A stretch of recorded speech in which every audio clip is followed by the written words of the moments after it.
बिस्मिल्लाहिर्रहमानिर्रहीम, अस्सलाम वालेकुम। मैं हूं मखदूम शहाबुद्दीन। 15 अक्टूबर 2025 बुध का दिन।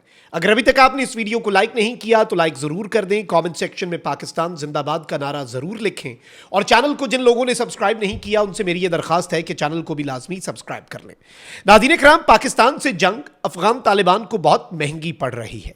लगातार दूसरी मरतबा मुंह की खाई है, फेंटा लगा है और बहुत बुरे तरीके से फेंटा लगा है। लेकिन इस वक्त असल मसला यह है कि अफगान तालिबान की अपनी सफ़ों में, यानी कि अफगानिस्तान पर रूल करने वाली तालिबानी रिजीम की अपनी सफ़ों में इस वक्त खलबली है। आपसी इख्तलाफात बढ़ते जा रहे हैं। एक जानिब कंधारी ग्रुप है तो दूसरी जानिब हक्कानी नेटवर्क है और अब खुली बगावत का आगाज हो चुका है। वो लावा जो अंदर ही अंदर उबल रहा था अब वो फटकर बाहर आ चुका है और सिराजुद्दीन हक्कानी अब उठ खड़ा हुआ है। तालिबान हुकूमत की पहली और सबसे मजबूत ईंट जो इस इमारत को, इस दीवार को अपनी जगह पर खड़े रखे हुए थी, वो पहली ईंट गिर चुकी है। और इंडिया गए हुए जो अमीर खान मुत्तकी हैं और काबुल में बैठे तालिबान के वजीर और कंधार में बैठे अफगान तालिबान के सुप्रीम लीडर, इन सब के छक्के छोड़े हैं। और किस तरह से इनके छक्के छुड़ाए गए हैं, ये बड़ी एक्सक्लूसिव और इंटरेस्टिंग डिटेल्स हैं। लेकिन इन डिटेल्स को समझने से पहले अफगानिस्तान के एक जर्नलिस्ट हैं समी यूसुफजई, उन्होंने ये क्लेम किया कि एक तालिबान लीडर ने मुझे अब बताया है कि जो बेशक जो पाकिस्तान और अफगानिस्तान के दरमियान हालिया झड़पें हुई हैं, और ये अफगान जर्नलिस्ट हैं, कहते हैं कि मुझे काबुल में बैठे एक अफगान लीडर ने यह बताया और टॉप के लीडर ने बताया कि despite Pak Afghan recent clashes the overall impression within the Taliban regime is that they want to move forward with Pakistan and forget the latest incidents as soon as possible. यानी जो कुछ भी हुआ लेकिन उसके बावजूद ओवरऑल इंप्रेशन यही है तालिबान रिजीम में कि वो चाहते हैं कि भाई जो कुछ भी हुआ पाकिस्तान के साथ उसे भूल जाएं और जितनी जल्दी हो सके हम आगे बढ़े और इस चीज को अब पीछे छोड़ दें। Our initial reaction to Pakistan aggression was immediate and intended to be limited. यानी हमने जो इनिशियल रिएक्शन दिया पाकिस्तान की स्ट्राइक्स का 11 और 12 अक्टूबर की दरमियानी शब, वो लिमिटेड था। हमने कोशिश ये की थी और हमारा प्लान ये था कि हम थोड़ा सा जवाब देंगे फेस सेविंग के लिए, but it came across as unintentionally more aggressive than we intended. यानी हमारी नीयत नहीं थी लेकिन ये बहुत एग्रेसिव हो गया था हमारी तरफ से जो जवाब है। और फिर पाकिस्तान ने जो किया और 5 दफा इन्होंने सीज फायर की रिक्वेस्ट की लेकिन ये सुधरे नहीं। अब ये जो दूसरी दफा इन्होंने किया है ना, ये बेसिकली अंदर खाते फड्डा चल रहा है। क्योंकि देखिए अफगान तालिबान को और तालिबानी रिजीम को बहुत ज़्यादा रिजेंटमेंट का सामना है। एनआरएफ इन्हें मुकाबला और टफ टाइम दे रही है, इन्हें इंटरनली बहुत ज़्यादा मसला बन रहा है। मैंने कल आपको खबर दी एक गोल्ड माइन के मामले पे इनके 10 बंदे आपस में एक दूसरे को मार दिया शेयर के ऊपर। यानी जब आप इन चीज़ों के ऊपर तवज्जो देंगे, अवाम पे तवज्जो नहीं देंगे, अवाम पहले तंग आई पड़ी है, इनसे नक्को नक हुई पड़ी है कि 4 साल के अंदर कोई निज़ाम नहीं बना सके। फिर दुनिया जो है वो रिकग्नाइज़ नहीं कर रही और हैबतुल्लाह अखुंज़ादा की जो पॉलिसीज़ हैं उनसे इस वक्त बहुत ज़्यादा तालिबान के ग्रुप्स जो हैं वो इस वक्त परेशान हैं। और 2 ही ग्रुप्स हैं, कंधार में बैठे हैबतुल्लाह अखुंज़ादा और दूसरे सिराजुद्दीन हक्कानी। अब सिराजुद्दीन हक्कानी जो है नाज़रीन इकराम, he is clearly not happy with what अमीर Khan Muttaqi said in India. अमीर खान मुत्तकी जो कि इंडिया के दौरे पे प्यार की पींगें बढ़ा रहा है और कहता है कि हमें कश्मीर कॉज से भी गद्दारी कर ली, उम्मत मुस्लिमा से भी गद्दारी कर ली, अजीब व गरीब एक नई तर्ज पे चला हुआ है। अब नाज़रीन इकराम, अमीर खान मुत्तकी ने इंडिया में बैठ के जो अफगानिस्तान के वजीर खारजा हैं उन्होंने कहा कि भाई हमने 3 जो सुपर पावर्स हैं ना उन्हें शिकस्त दी है। भड़क मारी थी ना और पाकिस्तान को थ्रेट किया। न्यू दिल्ली में बैठ के, इंडियन सॉइल पे बैठ के पाकिस्तान को थ्रेट कर रहे हैं ये उम्मत के इतने बड़े मामे चाचे लग रहे हैं ना जो नए। अब सिराजुद्दीन हक्कानी जो है इन्होंने एक खिताब किया। अब ये खिताब गेम चेंजर है। अब इसमें इन्होंने कहा, और ये से आप डायरेक्ट कहें या इनडायरेक्ट कहें जो मर्जी कहें, but this is a direct attack eight Sirajuddin from Sirajuddin Haqqani towards अमीर खान मुत्तकी जो कि फॉरेन मिनिस्टर है इंडिया से, जो प्यार की पींगे बढ़ा रहा है। कहते हैं कि जी some high ranking officials are taking credit of jihad of Afghanistan, taking credit of sacrifice, please don't insult the martyrs, don't take the credit for jihad which you did not do.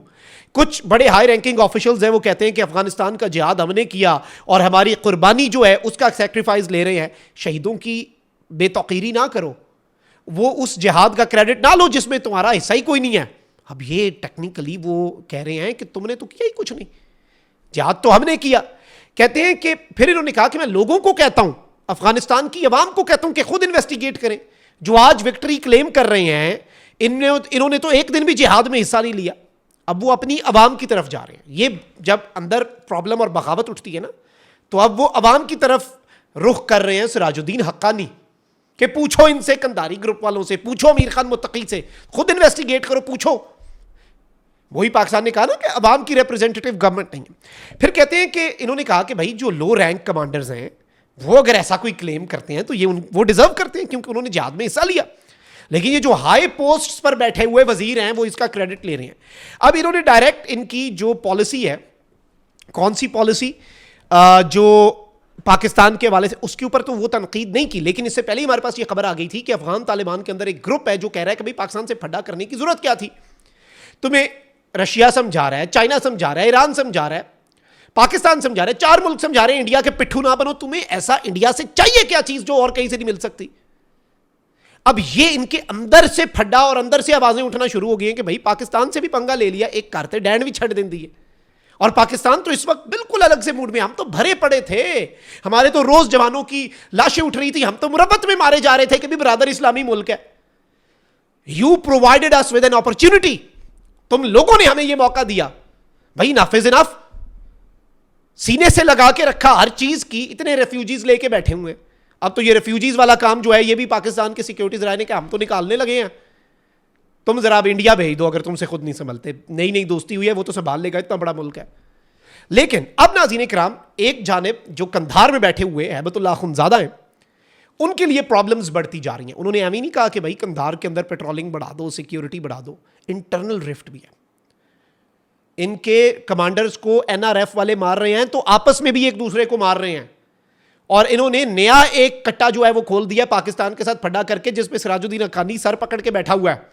और अब नाज़रीन इकराम, काबुल और कंधार ग्रुप जो है, काबुल का मतलब Haqqani group, या फिर हम ये कह सकते हैं कि काबुल में और कंधार में खलीज वसीतर होती जा रही है, बहुत ज़्यादा फैलती जा रही है। कंधार ग्रुप ने पूरी तहरीक को यरगमाल बनाया हुआ है। और हालिया पाकिस्तान के खिलाफ कार्रवाई जो है ये अब काबुल ग्रुप कह रहा है कि वो भी कंधार ग्रुप का बढ़ता हुआ असर रसूख है, जिसकी वजह से पाकिस्तान के खिलाफ ये एडवेंचर्स कर रहे हैं जो कि मिस एडवेंचर में बदल रहे हैं। शायद फिर फेस सेविंग के लिए दोबारा 14-15 की रात, ये कल रात इन्होंने ये हरकत की। उसमें पाकिस्तान ने क्या किया तुम लोगों के साथ, वीडियोस जारी कर दिए ना साथ साथ, कोई कर्ज नहीं रखा। अब हक्कानी साहब जो हैं वो भी इनडायरेक्टली इसी कंधारी ग्रुप को अगर निशाना बना रहे हैं, कंधारी ग्रुप को हदफ तनकीद बना रहे हैं और इनके ऊपर बहुत ज़्यादा ये तनकीद कर रहे हैं, तो आई थिंक ये एक बहुत बड़े तूफान का पेश खेमा। और इससे पहले हम सिर्फ बगावत को एनालाइज कर रहे थे, इससे पहले हम सिर्फ बगावत जो है उसके वाले से अंदाजे लगा रहे थे, एनालिसिस कर रहे थे, क्योंकि हमें इंडिकेटर्स मिल रहे थे। लेकिन पहली मरतबा पब्लिक में आके इस तरह से टारगेट करना और पब्लिक में आके इस तरह से स्टेटमेंट देना, I think this is symbolic, इसकी इंपॉर्टेंस बहुत ज़्यादा है। और जो पाकिस्तान फेंटा लगा रहा है अब उससे भी तो बचना है ना। तो अब you will have to get rid of वो वाले एलिमेंट्स जो इंडिया के साथ अब अपनी प्यार की पिंगे बढ़ा रहे हैं। उसके अलावा आपके पास सर्वाइवल का चांस ही कोई नहीं है। यू स्टैंड नो चांस, ये लिख के रख लें कहीं संभाल के। दिस इज समथिंग बिग, और इस चीज़ को समझना इस वक्त इनके लिए बहुत ज़्यादा ज़रूरी है। कमेंट सेक्शन में राय का इज़हार ज़रूर करें। अपना बहुत ख्याल रखें। अल्लाह निगहबान। पाकिस्तान जिंदाबाद।